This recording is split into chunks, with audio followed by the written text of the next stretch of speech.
There's a growing number of sports where this is happening to women, where they're not only losing out and being told basically to step aside so that these male-bodied competitors can have their day in the sun, but they're also being told they're not allowed to talk about it or complain about it, or if you do, you're going to be canceled and your life is going to be ruined.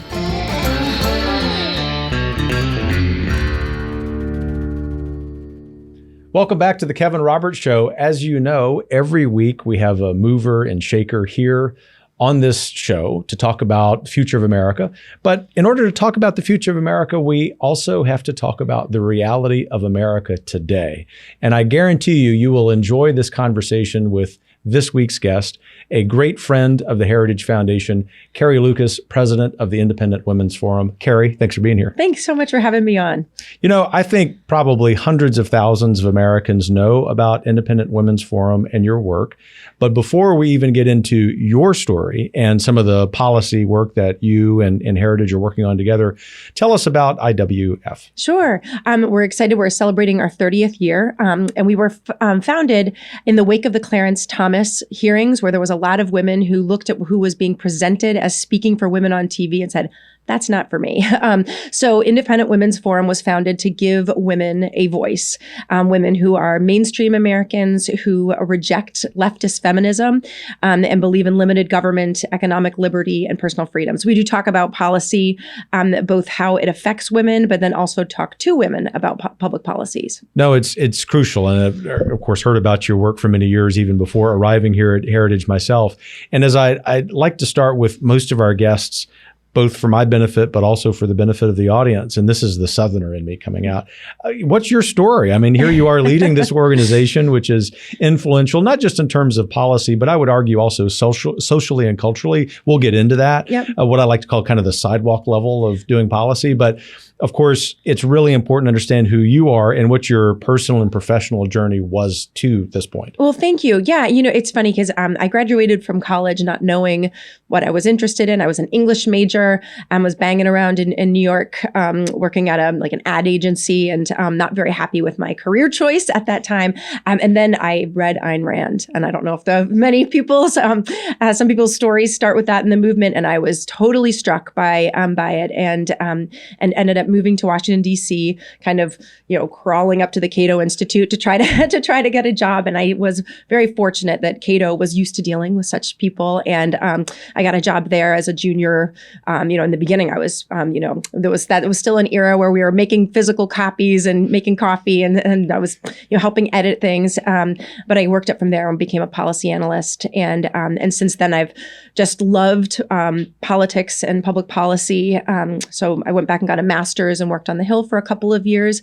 But I've now been at Independent Women's Forum for almost 20 years, and it's absolutely been my home. It's such a great group of women. It was great when I was starting out there, and today I'm just so proud of the team we have. We've got just absolutely fabulous women working with us. and so you've done all this while also, as I'm sure you would say, being mom first, right? Yeah, of course. So tell us, we've had, you and I were talking off camera, we've had a couple of really articulate guys here on this show in the last couple of months talking about fatherhood, the crisis of masculinity, something I'm sure you agree with. But here's my opportunity to ask a friend of mine who's a mother of 5. Tell us about motherhood, especially in this setting in which you are a leader of the American public square. Yeah, I'm so fortunate that I've had the opportunity. I think a growing number of women are having this opportunity to really be able to kind of lean in to being a mom, as well as lean in to being, in the public space and being a leader in a community like Independent Women's Forum.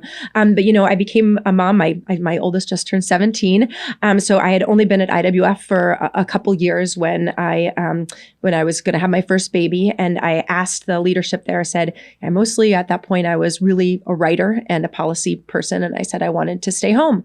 And if I wasn't able to stay home, I was going to have to, I wanted to quit. And so they said, all right, well, we'll see how it works out. And I was one of the first people, or few people, who started working full time from home, and it worked out really well. It gave me the opportunity to be at home with my baby. Later on, I've had we have, again, a bunch of different kids and different living situations, but I've had some childcare, and I've definitely used childcare, both childcare that I paid for, or people who came into the house to make it work. But I've mostly been able to be a real hands-on mother, and that's been incredibly important to me. And one of the things that's been great is at IWF, I feel like when in our earlier days when we were smaller, we started finding women who we're looking for kind of those shades of gray, not making a black and white choice between staying home full time or being a full-time worker. And so we were able to offer mostly, we're a fully virtual organization. So we were able to say, give us 6 hours a day or 4 hours a day. And you can, you're not going to earn as much as you would if you were a full-time worker, but you're going to be able to have a chance to make an impact and work with a great team. And that's really how we've built. And we've gotten just some fabulous women who might otherwise be on the sidelines. No, that's really important. So I know just here by virtue of leading Heritage, of course, we have a lot of young women, and this is their first or second job in their careers, who are working here at Heritage. We have in our audience a lot of younger women who pay attention to what Heritage has to say, listen to this podcast, among others. And invariably, when I'm talking to them, either here in this particular workforce or in talks that I'm giving, they always ask me the question, and I feel a little ill-equipped to do this, even though I grew up with a bunch of sisters and have a bunch of daughters. Kevin, Dr. Roberts, what advice do you have? Here's my opportunity to ask you, with kids ranging from 17 to much younger, the question to give them, which is advice for them. Maybe they're a year or two outside of college. Yeah. They are very happy to be in our movement, working toward taking back the republic with all the cheerfulness they muster. But I do know this, they do feel this tug. I mean, I know this from being a friend and mentor to some of their fiancés, their husbands, their boyfriends. And we can talk about the man side of this here in a minute. But for the young women, what advice do you give them about that tug and that pull? Yeah, I think to be as intentional and clear-headed about your personal goals as well as your professional ones. I think a lot of young women are told, dream big, and, how are you going to get ahead in that job? And that's really important, and you should absolutely think about that. But you should also think really seriously where you want to be in 5 to 10 years when it comes to family life. And obviously, things don't always work out. And so I don't want to, I always think, I love being a mom, and it's by far my most important role. But I think it's important to that there's some women who won't end up getting married and having kids, and you can still have a really important career and really important impact in your community. So I don't want to make this as a motherhood or successful career. Those are your choices. I think having a robust personal life is important to everybody, and it should be. But yeah, especially if you do aspire to be a mom, it is important to look seriously at what the different jobs what jobs are compatible with the kind of mother that you want to be. Because that was one reason when I was working on Capitol Hill, I thought to myself, and I was newly married and I knew I wanted to have children, I thought, this is going to be rough, because you look around and there's not much flexibility. You really have to be there. It didn't seem like it was going to be an easy one to do as a mom. And so that's one reason why I started looking around, and I found IWF, and I could tell that they, talked a lot about workplace and trying to find opportunities for women. And then IWF has been just wonderful and absolutely walking the walk of actually providing women those places. And I think it's becoming more and more common. It is. Just to relate a personal anecdote, our college-age daughter was asking me this question. She said, "Dad, this is over the last couple of weeks, I want to help save the republic, but I also want to be a wife and a mom. What do I do?" Yeah. And my advice to her, and so you might get an email from me soon, was, find a couple of ladies who can be your mentors, right? In addition to mom, who's of course great. But the point is, I think millions of young women are feeling this, right? And we want to encourage them, especially given the worldview that you have and that I have, that our organizations have, that worldview being that America's got some problems. We'll talk about that momentarily, but we're also have a certain resolve that we're going to get them fixed. It seems as if the way we're going to get them fixed is to make sure that our places of employment, our organizations are friendly to having not just a career, but also, as you said, a robust personal life. Yeah, exactly. And it's interesting because I do think that that in spite of all of the problems, and I do think that one of the biggest threats to this is a big government solution, because I think when I look at everything that's kind of happening organically with increased flexibility and more opportunities and these different new paradigms of work, I worry that the federal government could come in and really squash this by making it much more all or nothing, or making it harder. I'm now an employer when it comes to at IWF. And so, I do have to put on a kind of hard-headed, business hat and make sure that I'm doing justice to the resources that we're giving and being good stewards of those resources. And I need to have honest conversations with employees where the government could really mess that up. But hopefully, if that doesn't happen, if we can stop that from happening, there's going to be more and more opportunities. There should be tons of shades of gray when it comes to work life, and women should have a lot of capacity to continue working when they're moms. Well, I've got one more follow-up question about this before we begin our pivot into looking at American society. And I guess it's the teacher in me. I try to spend as much time with young people as possible, because I just think, of course, to state the obvious, they're the future of America. But the two generations younger than ours, if I may, are feeling a little disaffected, perhaps even isolated. And that might be something we talk about. But here's the hypothetical for you, Sure. Carrie. And I'm sure it's something that's happened. There's a young engaged couple. We just heard the advice you gave to the young lady. Yep. What about the advice you give to the young man? Yeah. I feel like it's very similar. And it's not because, I don't think it's a problem that more women are likely to end up taking a step back from the workforce. I do think that there's, obviously there's biology based in this. A woman's role in birthing and caring for especially babies is fundamentally different, and Mother Nature has just made us different in those roles. And I don't think that's anything we should shy away from. But I do think that it's a wonderful thing now that men should be thinking about the types of dads they want to be. And that could be, there's a lot of men who make tremendous sacrifices to be primary earners and to make it possible for the wife to stay home. And often I feel like sometimes when this bleeds into the wage gap and this, the suggestion by the left and some of progressive women often complain about the differences in earnings and make it sound as though, men are all sitting there earning all this money and, chewing cigars and sitting in boardrooms as if it's such fun. When you look at the reality of it, a lot of men who are out there earning for their families are taking on some pretty tough jobs. They're working overnight shifts. They're driving trucks overnight. They're in fishing boats. They're they're taking on some physically dangerous jobs and grueling jobs in order to bring home more money, for their families. And I feel like that's something that we should. That's valuable and that deserves to be respected and rewarded. And I think that's an important thing. But men should also think about the kind of fathers they want to be, which might mean that they take time off to be or step back to be better, to be more engaged fathers as well. So it's more similar than it is different, even if the outcomes end up shaking out a little differently sometimes. And it seems to me, just listening to what you said, and honestly, beyond merely being polite, agreeing with everything you just said, that you've just given a great definition for what we might call the culture of life. And by that, I'm not referring to a particular policy issue or a contemporary debate in American society. Rather, taking a step back from all of that, from that world, and just thinking about this from the standpoint of parents, from the standpoint of American society, that to the extent that Americans, especially those of us who are right of center, can be articulating a very positive, broad definition of the culture of life along the lines of what you just said, the better off we are, right? Yeah, absolutely. And it really is. I think this is pro-child and pro-family. And we should be, again, and I think that one of the things that is, I think, one of the greatest challenge in being like right of center is talking about why just because something is good and we want more of it doesn't mean that government should come in and do it. Because a lot of the times government, when it tries to do good, does such tremendous harm. So when we are talking about, flexible work environments, being more open and supportive of different, childcare facilities and trying to provide more support for different types of families is so important. That's like absolutely something we should all be doing in our personal lives and organizationally. But we just shouldn't get the federal government in there because it is the enemy of flexibility. Even when it's trying to mandate flexibility, that's, an oxymoron, and it just doesn't stand up in practice.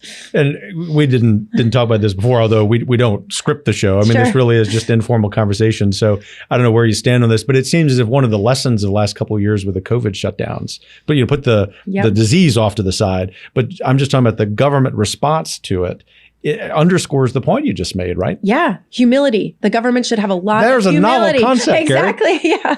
Yeah, absolutely. That and this goes for people on the right as well as on the left, that I think that we need to not give into the temptation to use government to try to impose our perfect vision of society on any country or populace or anything. But man, the left needs to really take some humility and recognize that so much of their kind of one-size-fit-all command and control from Washington can cause just tremendous harm. We saw that in COVID, and particularly with the damage on children, which is something I think that should be an ongoing conversation, because we need to learn a lot of lessons from COVID. And I fear that some of this is being swept under the rug. We just wish to, kind of whistle past what just happened as a society, and particularly on the left. They don't want to take a hard look at what happened because it was such a disaster. And it's frustrating. And it's largely a problem born out of the left's unwillingness to be humble when they're in power.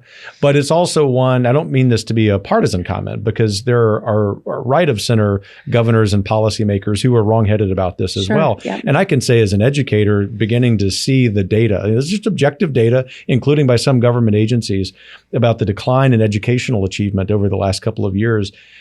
That's no surprise to me. It's no surprise to you, right? Given your professional experience, the fact that you're a mom, most importantly.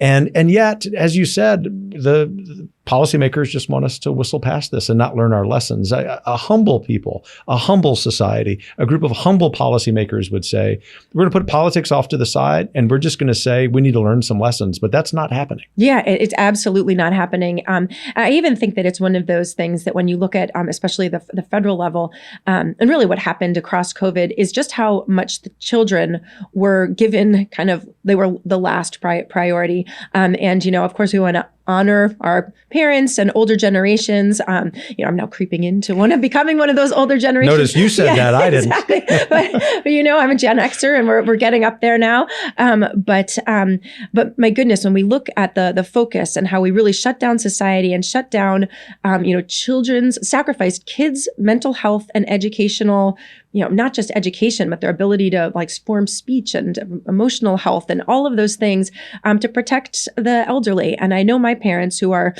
elderly and in not tremendously good health, would say, don't do this in my name. Send those kids to school and I'll take the risks. And it really is. I think that's something that we really need to look back out and remember, that in prioritizing things, every other generation would have known you sacrifice for your children. You don't ask your children to sacrifice for you. Yeah, that's well said. One of the things, other examples of the hubris of the left, and it's almost unimaginable, it's difficult to comprehend that you and I are going to sit here and have to talk about this, is their articulation, their promoting of the transgender ideology. Your organization has been at the forefront of fighting back on that. Part of me thinks we shouldn't even have to explain this, but the other part of me says, no, we need to make sure that Americans who are a very generous and tolerant people, who don't want to hate other people, we've gotten past that point in our history. When they hear some more articulate members of the American left talk about promoting transgender ideology, they're sort of open to that. But explain ultimately what it is and why it's a problem. Yeah, it's this is such an important conversation. You're right. It's something I never expected to be to have to be speaking about. But I do think it's incredibly important because things have changed. This isn't about being tolerant. It's not about being inclusive and kind and fair and opposing bullying. Everyone opposes bullying in schools of anyone. This is really about something else entirely. And as a women's organization, I see this as a tremendous threat to women. This is not an equal threat to, although it is a threat to boys, and there's boys who are caught up in this. It's really a threat to girls. When we talk about what's happening with the transgender agenda, this is about it's really about an effort to erase the very concept of biological sex as having any legal meaning or implications for society. And the Supreme Court and our laws have long recognized that you and I can be legally equal and be protected under the laws, but that doesn't mean that we have to pretend that we're the same. And really, the consequences of us pretending we were the same is that women will suffer. There is the only reason why we distinguish between men and women in things like sports and in prisons and in privacy and areas of privacy is to protect women from men because we're physically weaker. And that's, we're physically weaker and therefore we're more vulnerable. And it's funny, again, as the father of daughters, I bet you're familiar with this too. I feel like for a long time now, as a society, we've been uncomfortable with acknowledging that women are physically weaker. You know, I look at some of the like shows and cartoons and whatever that are promoted to little kids, in particular little girls. And you always have this, 100-pound little girl who punches some giant guy and he falls over. Well, that's not reality. And girls need to recognize that that men are stronger than women. And that doesn't mean that there's never a strong woman. It doesn't mean that there's not exceptions to that. And it doesn't mean that women can't be wonderful athletes and physically impressive. But women and men are physically different, and that means that women in things like races, but also just as importantly as matter of security, we're likely to lose out to men if physical strength is the criteria. And that's why we have spaces for women, and this the transgender effort to change the definition of woman, to make the word woman mean anyone who wants to identify as a woman, comes at a tremendous cost to women who are born as women. And we've seen this. Thank you, by the way, for that truly beautiful explanation. I mean, trust the science, right? Yeah, exactly. And there's, and as I'm sure you would agree, there's a beauty in recognizing that, right? Because there's a complementarity even beyond the biology of men and women, emotionally, socially, culturally. This is sort of goes back to your concept, your explanation of a robust personal life. But where I wanted to go with that explanation in terms of policy is with what the Biden regime is wanting to do with Title IX. Truly momentous piece of legislation in American history, important for all of us, men and women, liberals, conservatives, everyone in between. I say that as a former college president as well. But what's the diagnosis of what they're trying to do and how do we fix it? Yeah, it really is really important. And something I think is important to mention is that there is bipartisan concern about this. This isn't just something that those of us on the right are belly aching about. I've worked with just absolutely wonderful women on who consider themselves, progressive Democrats, liberals, like certainly on the left. And we don't agree about much, but we sure agree about this. And that is what the Title IX is basically moving away from the concept of protecting biological women and creating the same, basically conflating it with gender identity. So again, this is this idea that anyone who decides that they consider themselves a woman will be considered a woman, which means have access to women's spaces, whether that's athletic teams or facilities. And it has implications, it has widespread implications, things like, housing in colleges, on field trips, and also domestic violence shelters have started to be required that's through the Violence Against Women's Act, that are required to bring in biological men. So this has real stakes for women's, this whole concept of safe spaces for women is really being eroded. What if someone wants to help Independent Women's Forum and other aligned organizations take action against that? Because one of the things we're trying to do is provide context for something, good diagnosis of it, which you have, but also give people a sense of go take an action step or two. Yeah, absolutely. And this is one. Right now we're in a comments period, and that comments period is ongoing until a little later in this month with the Department of Education on these new rules that really gut Title IX protections. Title IX was passed explicitly to make sure that women have equal access to education.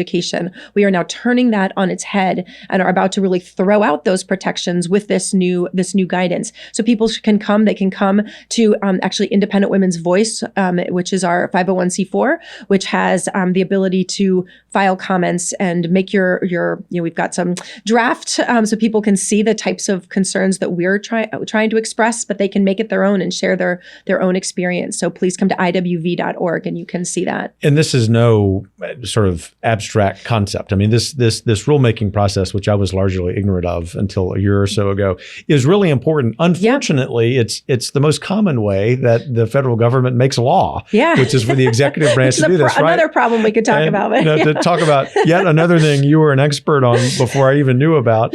Conservatives just weren't even playing on this field.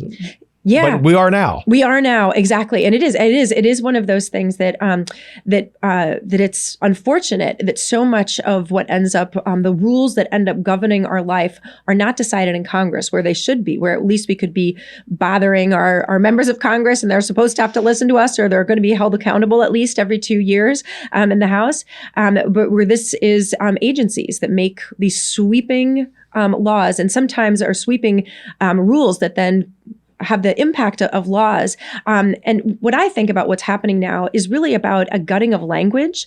If you can rewrite the word woman to mean something very different than woman as it has been commonly understood for thousands of years now, that's power, and that's something that we should be very concerned about. We don't want our agencies to just be able to decide that our written laws mean something entirely different by changing the definition of these words. Well, it prompts me to ask this question to get your thoughts in that moment, thinking about the word woman, when the perfectly smart, elegant Supreme Court nominee is sitting there and can't define the word woman. What were you thinking when you saw that? I thought, my goodness, we need to do something about that because that's, it's one of those things that's almost become a punchline because it's so ridiculous, because obviously she does know. Like it's absurd that to pretend that she was somehow actually flummoxed about the definition of this word. It was politically loaded for her, and she didn't want to have to navigate what has now become a real thicket on the left of saying, well, a woman could be. And so know that this is now one of the things I'm proudest of with Independent Women's Forum is that we've created something called the Women's Bill of Rights. And it is very simple. Sometimes conservative, I think, get nervous when we talk about the Bill of Rights because we say, we all have our rights. You can't just add new rights. But this isn't about adding new rights. It's about protecting what we have and making sure that women remain a respected and recognized class of individuals. So all the Women's Bill of Rights would do is it would do two things, and that's define words like woman, man, male, female, so that all of the times that those words are used in law, under current law, we know what we're talking about.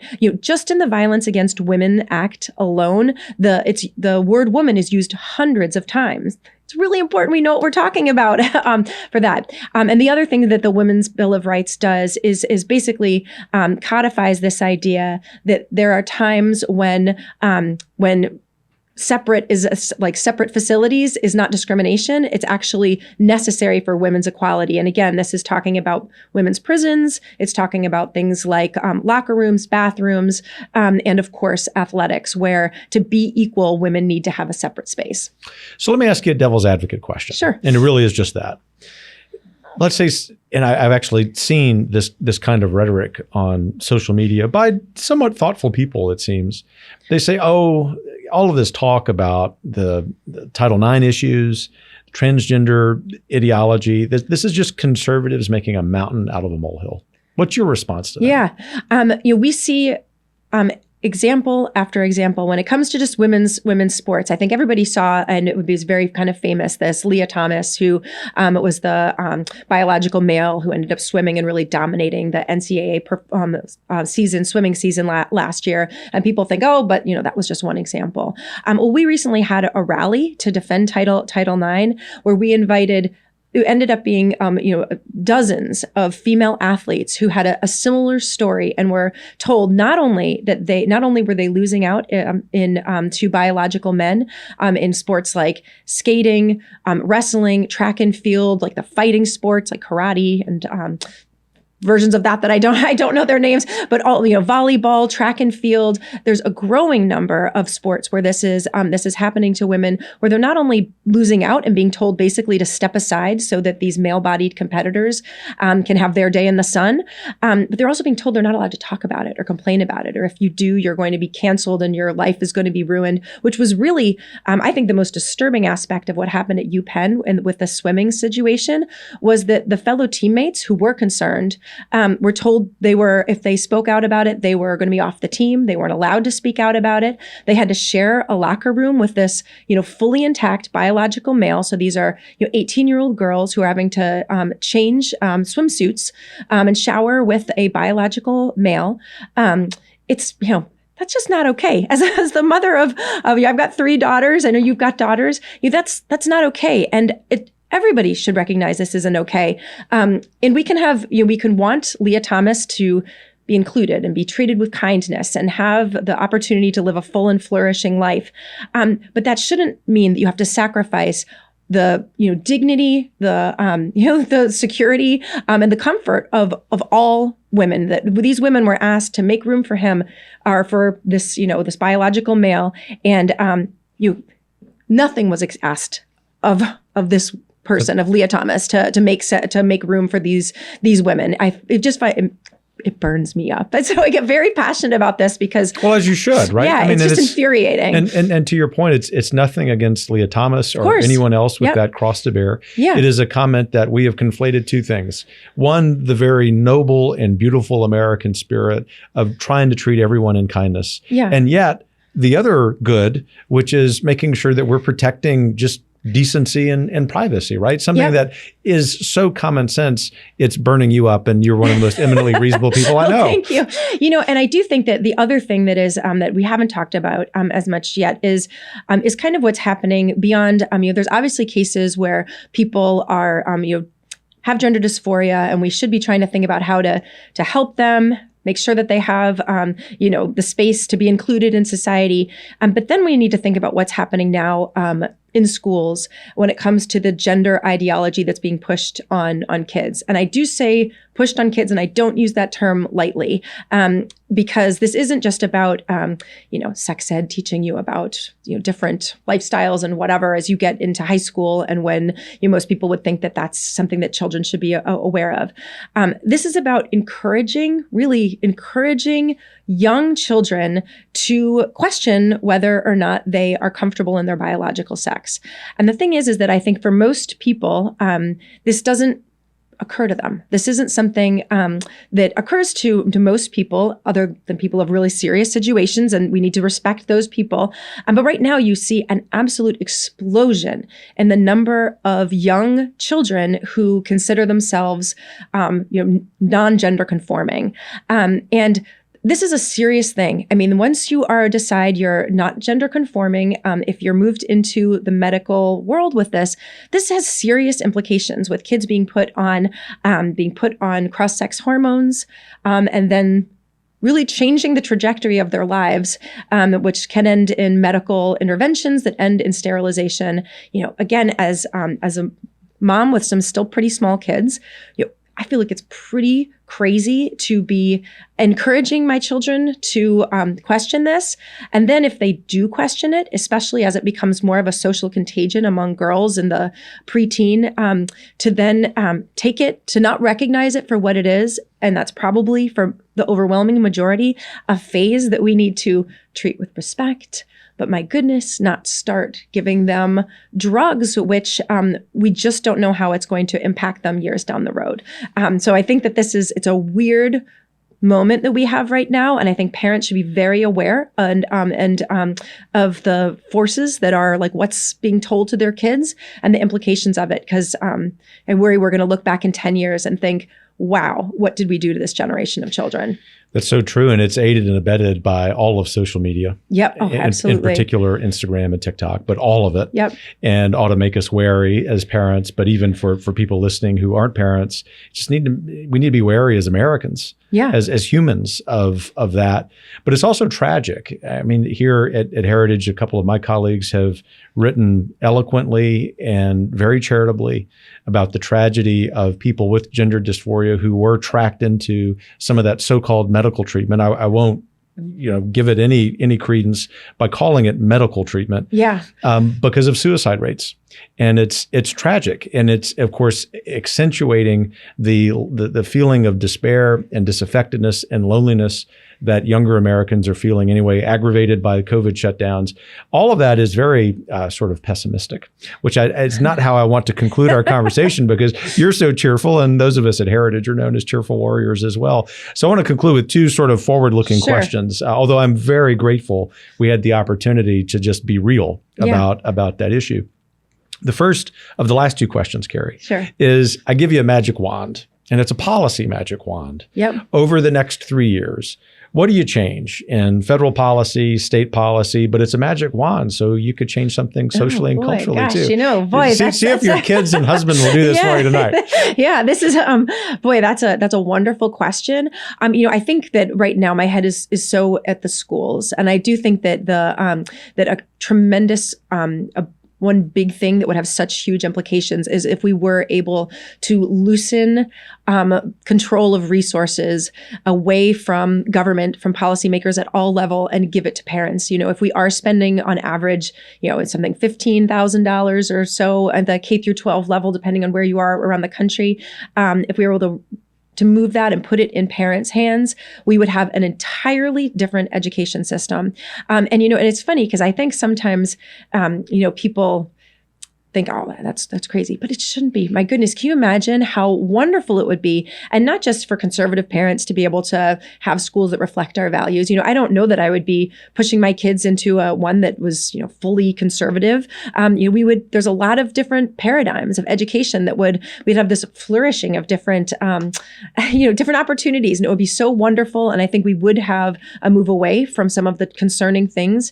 I think there would be more single sex opportunities for girls, where I know that, back when I was a kid, there was a recognition that girls being in a girls only space encouraged more women to try things like science and technology and mathematics and be more outspoken. Why can't we have more of that at the public school level? So, I'd start there. Although I want to think about it more, because I'm sure there's a lot more we could do with our magic wand. Next time you're on, you'll know that question will come, and you can anticipate it. But what I love about that response is it's bottom up.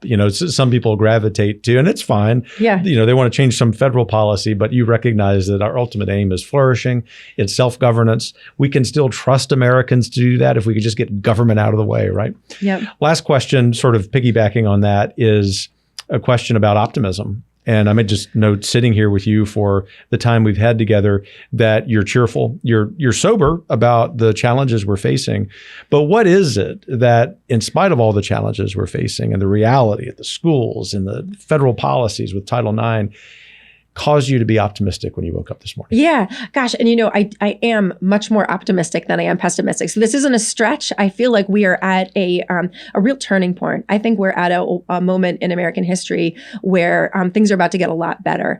And I think that's partially because so many more people are engaged and feel like they can make a difference. I think that, a lot of folks point back to what's happened with school boards around the country. And I think that's just the tip of that iceberg, where there was a lot of people who said, wait a second, this is crazy. Why this shouldn't be. And they didn't take they didn't just take the idea that, oh, this is how it has to be, and I'm just going to kind of get through it and go around it as best I can. A lot of people got really involved and started treating their local governments, their school boards, like they had a role to play. And I think that's encouraging a new moment in America, where I hear we've got something called Independent Women's Network, where we're encouraging chapters and communities of women to start, not just school boards, but to start talking to city leaders, start getting involved, start pushing, meeting with your members of Congress. And it doesn't have to be, a Republican member of Congress. The Democrats are going to be wanting to hear from you too. We can make a difference. And I think there's a lot of folks out there on the left as well as the right who think that what's happening with a lot of the culture stuff and with the free speech, the kind of crushing, the growth of cancel culture, it has to stop. And I think the people are starting to put their foot down. And so I'm tremendously encouraged. I think we're going to have, there's a lot to look forward to. I am too. I think you can always trust the American people. Yeah. Winston Churchill said you can always trust Americans to do the right thing once they've tried everything else. And it seems like we've been living through having tried everything else.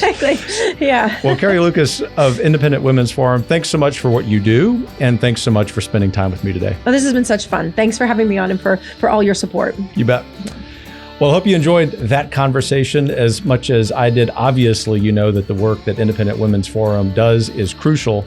Stay tuned for our next episode, which will, of course, give us a very sober view of American challenges, but also a very optimistic one about how we fix them. Take care.